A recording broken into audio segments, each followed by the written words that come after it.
Hello guys, welcome back to my YouTube channel. അപ്പോൾ നമ്മൾ ഉണ്ടാക്കാൻ ബീഫ് കറിയാണ് ഉണ്ടാക്കാൻ പോകുന്നത്. അപ്പോൾ നമ്മൾ 1 കിലോ ബീഫ് എടുത്ത് കഴുകുക. അതിനുശേഷം കുക്കറിലോട്ട് എടുത്തിട്ട് ആവശ്യമായ എണ്ണ ഒഴിക്കുക, മഞ്ഞൾപ്പൊടി ഇടുക, ഉപ്പിടുക, എന്നിട്ട് മിക്സ് ചെയ്യുക. നല്ല രീതി മിക്സ് ചെയ്ത് കൊടുക്കുക. എന്നിട്ട് മുളക് പൊടി ഇടുക. ഇത്ര ഇപ്പോൾ നമ്മൾ ഇടുന്നുള്ളൂ.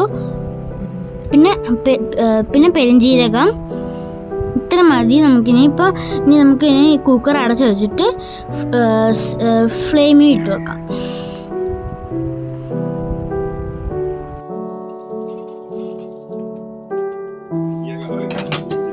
ഒരു ഫിസിലും 15 മിനിറ്റ് ലോ ഫ്ലെയിമിൽ ഇട്ട് കുക്ക് ചെയ്യണം.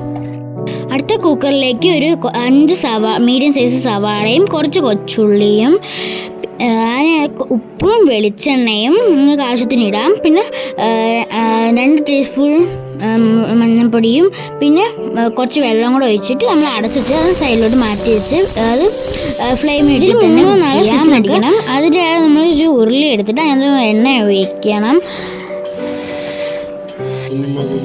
1/2 ടീസ്പൂൺ ഉലുവ ഇടണം.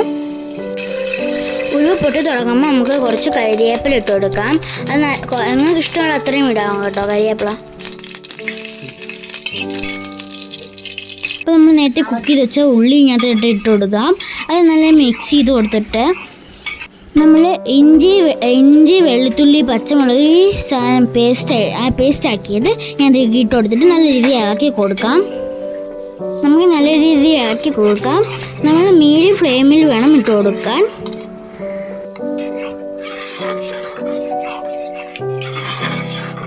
അടി പിടിക്കാതെ നമുക്ക് കുറച്ച് ഇളക്കി കൊടുക്കാം. അതുകൊണ്ട് നമ്മൾ കുക്കറിൽ വെച്ചിരുന്ന ബീഫ് ഇവിടെ റെഡി ആയിട്ടുണ്ട്.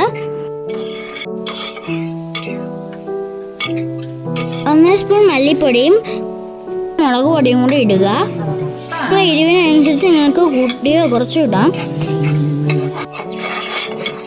ഇതിൻ്റെ പച്ചമണം മാറുന്ന വരെ മിക്സ് ചെയ്യുക. അതിന് അരച്ച് വെന്ത വെള്ളം അതോട്ട് ഒഴിച്ചു കൊടുക്കാം. എന്നിട്ട് നല്ല രീതിയിൽ മിക്സ് ചെയ്ത് കൊടുക്കാം.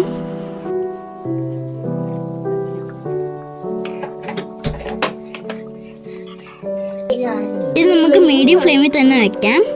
അതിനുശേഷം നമുക്ക് ഇറച്ചി തട്ടി കൊടുക്കാം. എന്നിട്ട് അത് നല്ല രീതിയിൽ മിക്സ് ചെയ്യാം.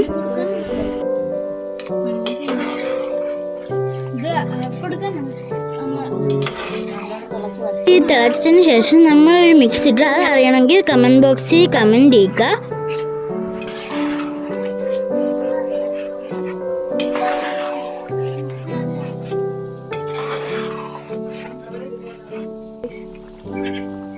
ആഡംബരത്തിന് വേണ്ടി കരിവേപ്പില വെതറി കൊടുക്കാം. ഉപ്പ് ആവശ്യമുണ്ടെങ്കിൽ ചേർത്ത് കൊടുക്കാം. അതിനുശേഷം നമുക്ക് നല്ല രീതിയിൽ ഇളക്കി യോജിച്ച് കൊടുത്തിട്ട് അടച്ച് വയ്ക്ക് വേവിക്കാം. എന്നിട്ട് 10 മിനിറ്റ് ലോ ഫ്ലെയിമിൽ ഇട്ടതിന് ശേഷം നമുക്ക് സെർവ് ചെയ്യാം. അടിപൊളി ബീഫ് കറി റെഡി ആയിട്ടുണ്ട്. വീണ്ടും കാണുന്നവരെ ബൈ.